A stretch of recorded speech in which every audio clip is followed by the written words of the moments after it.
Donald Trump ভারতবর্ষের $21 million আর্থিক অনুদান বন্ধ করেন।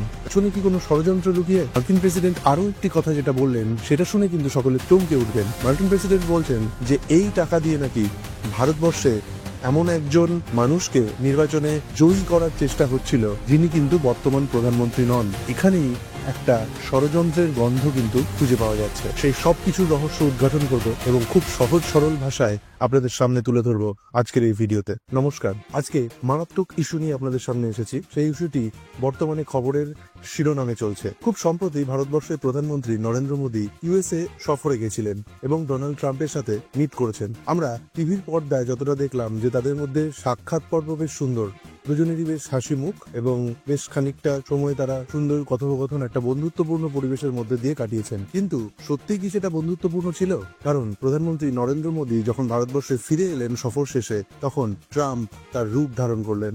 একটার পর একটা নীতি ভারত বিরোধী হতে থাকলো। প্রেসিডেন্ট হিসেবে শপথ গ্রহণের পর থেকেই তিনি কিন্তু বিভিন্ন দেশের যে সমস্ত আর্থিক অনুদান আমেরিকা এতদিন ধরে দিয়ে এসেছিল সেগুলো আস্তে আস্তে বন্ধ করছিলেন। আর প্রধানমন্ত্রী সফরের শেষে সেই অনুদান বন্ধ করলেন প্রেসিডেন্ট ট্রাম্প। প্রধানমন্ত্রী মার্কিন যুক্তরাষ্ট্র থেকে ফিরে আসার পরেই প্রেসিডেন্ট ডোনাল্ড ট্রাম্প ভারতবর্ষের $21 মিলিয়ন আর্থিক অনুদান বন্ধ করেন এবং জানা যায় এই বিপুল পরিমাণ অর্থ, প্রায় 183 কোটি টাকা ভারতবর্ষের ভোটের কাজে ব্যবহার করা হতো এতদিন ধরে, এবং অদ্ভুতভাবে সেই টাকাটি ভারত সরকারের নিয়ন্ত্রণাধীন ছিল না। তাহলে এখানেই প্রশ্ন উঠছে, সেই টাকা দিয়ে কি করা হতো? এবং মার্কিন প্রেসিডেন্ট ডোনাল্ড ট্রাম্প নিজের মুখেই বলেছেন যে এই বিপুল পরিমাণ অর্থ ভারতবর্ষকে অনুদান হিসেবে দেওয়ার কোনো মানেই হয় না। যে কারণটা জানা যাচ্ছে যে এই অর্থ দিয়ে এতদিন মানুষকে ভোটমুখী করবার জন্য বিভিন্ন কর্মসূচি নেওয়া হতো। সেটা ভোট চলাকালীন বিভিন্ন ক্যাম্পেইন, ভোটের প্রচার, এই ধরনের বিভিন্ন কর্মসূচি। এবং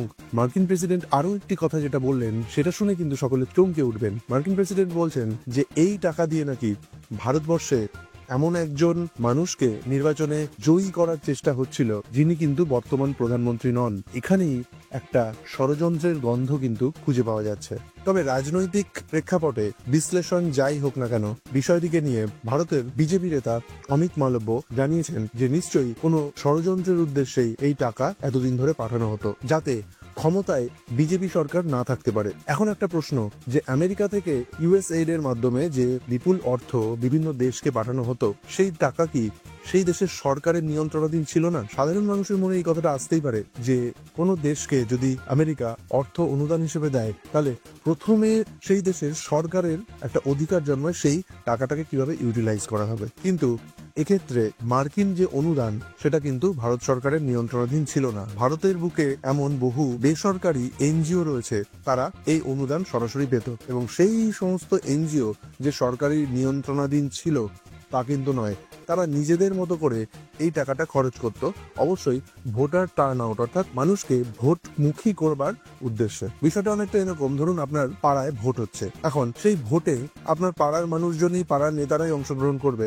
হঠাৎ করে দেখা গেল যে অন্য বেপাড়ার লোক এসে বলল যে না, আমি আপনাদের পাড়ায় এই ভোটে টাকা দেবো। তখনই কিন্তু মানুষের মনে একটা সন্দেহ জন্মাবে যে কেন বাইরের লোকটি এসে আমাদের পাড়ার ভোটে অংশগ্রহণ করছে, এমনকি টাকা দান করবে বলছে। তাহলে নিশ্চয়ই তার কোনো অভিসন্ধি রয়েছে। এক্ষেত্রেও ঠিক একই ঘটনা ঘটছে। ভারতবর্ষের ভোটের ক্ষেত্রে অনুদান কেন দেবে আমেরিকা, প্রশ্ন উঠছে সব মহলেই। তাহলে ভারতের অভ্যন্তরীণ বিষয়ে হস্তক্ষেপ করার অধিকার কিন্তু বহির্বিশ্বের নেই, বিশেষ করে এই নির্বাচনের ক্ষেত্রে। তাহলে সরাসরিভাবে যে দেশ আমাদের নির্বাচনের ক্ষেত্রে আর্থিক অনুদান করছে, তাহলে সেই নির্বাচনকে প্রভাবিত করারও একটা ক্ষমতা কিন্তু তার থেকে যাচ্ছে। তাহলে সেই ধরনের অনুদান থেকে অবিলম্বে বেরিয়ে আসাটাই কিন্তু বুদ্ধিমানের কাজ। এবং আমার মতে মার্কিন প্রেসিডেন্টের বর্তমান যে সিদ্ধান্ত অনুদান বন্ধ করার বিষয়ে যথেষ্টই সঠিক সিদ্ধান্ত, এবং ভারতবাসী হিসেবে প্রত্যেকেরই এই বিষয়টি মেনে নেওয়া উচিত। এই কারণ আমাদের দেশের নির্বাচন, সেই নির্বাচনে কেন বাইরের দেশ অংশগ্রহণ করবে, কেন সে তার প্রভাব খাটাবে?